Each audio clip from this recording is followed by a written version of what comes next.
Hai, aku Putri Perdana Alfi. Sekarang aku akan mempresentasikan Cinta menurut Jean-Paul Sartre, Jacques Derrida, dan yang ketiga ada Rousseau. Yang pertama, menurut Jean-Paul Sartre.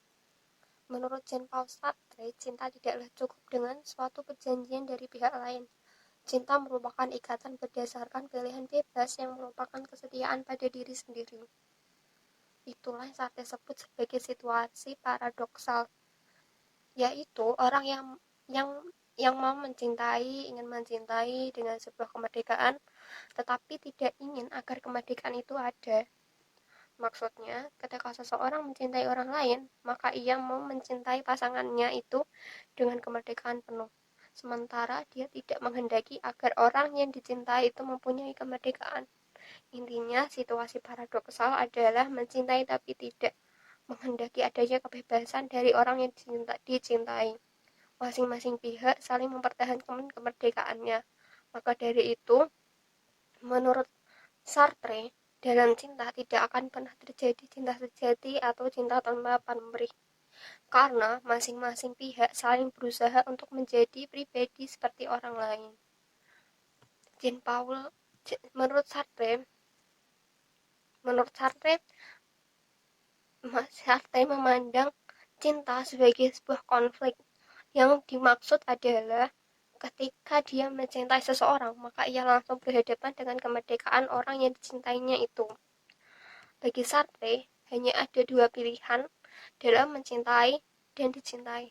Yang pertama yaitu salah satu dari kita harus dijadikan objek bagi pasangan kita seumur hidup. Pilihan kedua adalah masing-masing bersikukuh tidak ingin menjadikan objek. Apabila itu terjadi, tanpa sadar akhirnya kita hancur, lebur, dan keduanya tanpa sadar sudah sama-sama menjadi objek.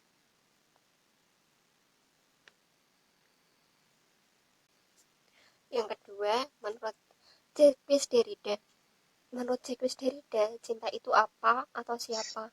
Kata Derrida, ketika Anda bertanya, cinta itu apa? Anda diminta untuk menjelaskan mengapa cinta itu disebut cinta.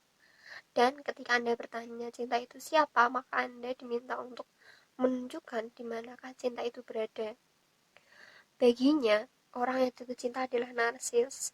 Kenapa? Karena orang yang jatuh cinta selalu memerlukan perhatian, bahkan pemujaan dari orang yang dicintainya. Inilah mengapa orang yang jatuh cinta sesungguhnya sedang tidak mencintai orang lain, tetapi sedang mencintai dirinya sendiri. Mencintai adalah mencintai, tak harap berbalas sekalipun orang yang dicintainya bertindak jahat dan menolaknya. Mencintai tetaplah mencintai. Cinta berawal dari subjek yang berhubungan dengan yang lain. Sesuatu yang berada di luar kesadaran subjektif kita. Dan pergumulan itulah kemudian cinta itu muncul dalam kesadaran ego. Yang kemudian menjadi semacam keyakinan yang keyakinan adanya adanya benih yang terus memanggil dalam jejak-jejak kerinduannya dengan yang lain itu. Siapa yang dicintai kemudian terspesifikasi dalam singularitasnya adalah dia atau subjek sebagai totalitas.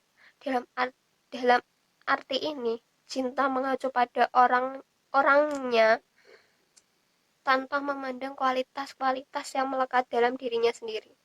Kemudian, cinta itu diuji dalam pergumulannya untuk tetap setia dan tak berpindah-pindah mencari ruang yang lain. Ujian dan tantangan itu hadir dan bergema antara setia pada satu atau meninggalkan untuk mencari dan menjelajahi yang lain. Dan cinta akan selalu saja terancam oleh suatu yang sejak awalnya tak dilandasi dengan hati nurani, dengan kejujuran. Yang terakhir, ketiga, ada Rousseau.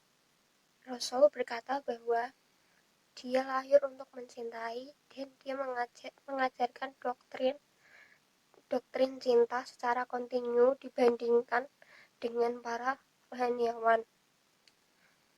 Setidaknya ada dua cara untuk jatuh cinta menurut Rousseau. Pertama, rasanya seperti tersambar petir, dan kedua, layaknya pepohonan yang lambat mengakar.